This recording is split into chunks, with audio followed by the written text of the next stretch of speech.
Assalamualaikum warahmatullahi wabarakatuh. Hai soleh-soleha semua, apa kabar? Nah, semoga kita selalu dalam keadaan sehat. Oke, ketemu lagi dalam video pembelajaran IPS di tema 5G, subtema 1, PB2 dengan materi masa penjajahan Belanda di Indonesia. Nah, tujuan pembelajarannya adalah siswa dapat mencari tahu bentuk perlawanan yang dilakukan beberapa tokoh. Oke, mari kita simak videonya ya. Yang pertama adalah pada masa pemerintahan kolonial Belanda, Bu Guru detailkan sesuai tokoh-tokoh yang memerintah di saat itu. Pertama adalah Cornelis de Houtman. Dia adalah pemimpin pendaratan Belanda pertama kali di Banten, Indonesia pada tahun 1596. Yang kedua adalah Peter Booth, adalah seorang gubernur jenderal VOC yang pertama pada tahun 1610 sampai 1614. Tokoh yang ketiga yaitu Jan Pieterszoon Koen, seorang gubernur jenderal VOC selama dua periode, yaitu pada tahun 1619 sampai 1623 dan 1627 sampai 1629. Pada masa kekuasaannya, kota Jayakarta diubah namanya menjadi Batavia, kemudian VOC dipindah ke Batavia dan menerapkan kebijakan politik ekstirpasi, yaitu membatasi jumlah rempah-rempah yang ditanam untuk memperlancar monopoli Belanda dan melakukan pelayaran hongi, yaitu patroli VOC menggunakan perahu untuk mengawasi perdagangan rempah-rempah. Sebelum lanjut ke tokoh berikutnya, Bu Guru akan memberikan informasi berkaitan dengan VOC. VOC didirikan pada tanggal 20 Maret 1602 oleh pedagang-pedagang Belanda yang membentuk kongsi dagang ini.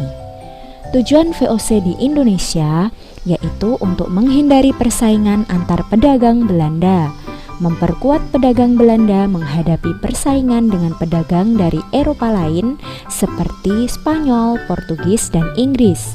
Kemudian menguasai pelabuhan-pelabuhan penting, menguasai kerajaan-kerajaan di Indonesia, dan melaksanakan monopoli perdagangan rempah-rempah. Selama memerintah di Indonesia, VOC memiliki hak-hak monopoli, yaitu 1. Mencetak uang dan memungut pajak. 2. Membuat perjanjian, menyatakan perang, dan mengadakan perdamaian dengan raja-raja. 3. Membuat senjata, membentuk pasukan, dan mendirikan benteng. 4. Mengangkat dan memberhentikan pegawai. Dan 5. Membuat pengadilan sendiri. VOC merasa bangkrut dan dibubarkan pada 31 Desember 1799. Kebangkrutan VOC itu disebabkan oleh dua faktor, yaitu faktor internal dari dalam dan faktor eksternal dari luar. Faktor internal yaitu banyaknya pegawai VOC yang melakukan korupsi dan sulitnya melakukan pengawasan terhadap daerah penguasaan VOC yang sangat luas. Faktor eksternalnya yaitu meletusnya revolusi Prancis yang menyebabkan Belanda jatuh ke tangan Prancis di bawah pimpinan Napoleon Bonaparte. Kemudian adanya perlawanan dari rakyat Indonesia terhadap VOC dalam bentuk peperangan yang menyedot banyak biaya dan tenaga. Tokoh keempat Belanda yang juga sangat terkenal adalah Herman Willem Daendels, Gubernur Jenderal Belanda di Indonesia pada tahun 1808 sampai 1811 yang ditugaskan untuk mempertahankan Pulau Jawa dari serangan Inggris karena Inggris telah menguasai daerah kekuasaan VOC di Sumatera, Ambon, dan Banda.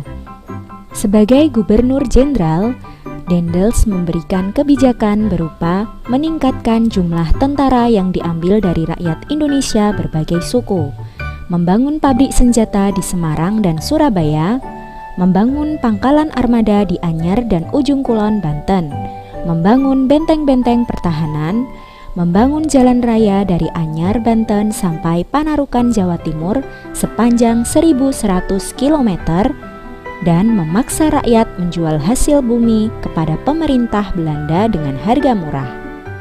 Daendels juga terkenal sebagai pelopor sistem kerja paksa atau kerja rodi, yaitu memaksa rakyat untuk bekerja tanpa diberi upah demi kepentingan pemerintah kolonial Belanda. Tokoh kelima pada masa pemerintahan kolonial Belanda yaitu Jan Willem Jansen, yaitu seorang gubernur jenderal pengganti Daendels yang dipanggil pulang oleh pemerintah Belanda karena perlakuannya kepada rakyat Indonesia. Jansen berkuasa tidak lebih dari setahun karena kekuasaan Inggris di Indonesia semakin besar. Jansen menandatangani Perjanjian Tuntang pada tahun 1811 yang menandai menyerahnya Belanda kepada Inggris. Tokoh keenam pada masa pemerintahan kolonial Belanda adalah Van den Bosch, yaitu gubernur jenderal yang berkuasa pada tahun 1930 sampai 1934 setelah Indonesia kembali dikuasai pemerintah Belanda. Kebijakannya yang terkenal adalah sistem tanam paksa, yaitu rakyat dipaksa menanam tanaman yang laku di pasaran dunia seperti teh, kopi, tebu, dan tembakau dengan harga yang ditetapkan pemerintah Belanda untuk kembali mengisi kas negara yang habis akibat perang. Selanjutnya adalah masa pemerintahan kolonial Inggris. Inggris menguasai Indonesia dalam waktu yang sangat singkat, yaitu pada tahun 1811 sampai 1816. Pemerintahan Inggris di Indonesia dipimpin oleh Letnan Gubernur yaitu Thomas Stamford Raffles yang mulai ditugaskan pada 19 Oktober 1811. Selama di Indonesia, Raffles memberikan kebijakan-kebijakan. Pertama adalah kebijakan di bidang ilmu pengetahuan. Raffles mengundang ahli pengetahuan dari luar negeri untuk mengadakan penelitian di Indonesia. Raffles juga merintis pembangunan kebun raya Bogor, menulis buku History of Java, dan bersama Arnoldi menemukan bunga bangkai sebagai bunga raksasa dan terbesar di dunia, sehingga dinamakan bunga Rafflesia Arnoldi. Pada bidang pemerintahan, pengadilan, dan sosial, kebijakan Raffles adalah wilayah Pulau Jawa dibagi menjadi 16 kerasidenan termasuk Yogyakarta dan Surakarta. Kemudian bupati diangkat menjadi pegawai pemerintah sehingga kekuasaan bupati yang sebelumnya berdasarkan keturunan menjadi berkurang. Kemudian setiap kerasidenan mempunyai badan pengadilan dan melarang perdagangan budak. Pada bidang ekonomi, kebijakan Raffles adalah menghapus sistem tanam paksa atau kontingenten penyerahan diganti dengan sistem sewa tanah atau land rente.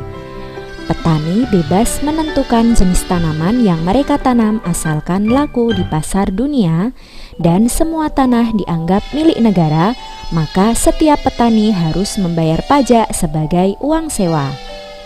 Upaya Raffles ini ternyata gagal karena faktor-faktor berikut, yaitu sulit menentukan besar kecilnya pajak bagi pemilik tanah karena tidak semua rakyat memiliki tanah yang sama, sulitnya menentukan luas dan tingkat kesuburan tanah petani, keterbatasan pegawai-pegawai Raffles, dan masyarakat desa belum mengenal sistem uang. Sekian penjelasan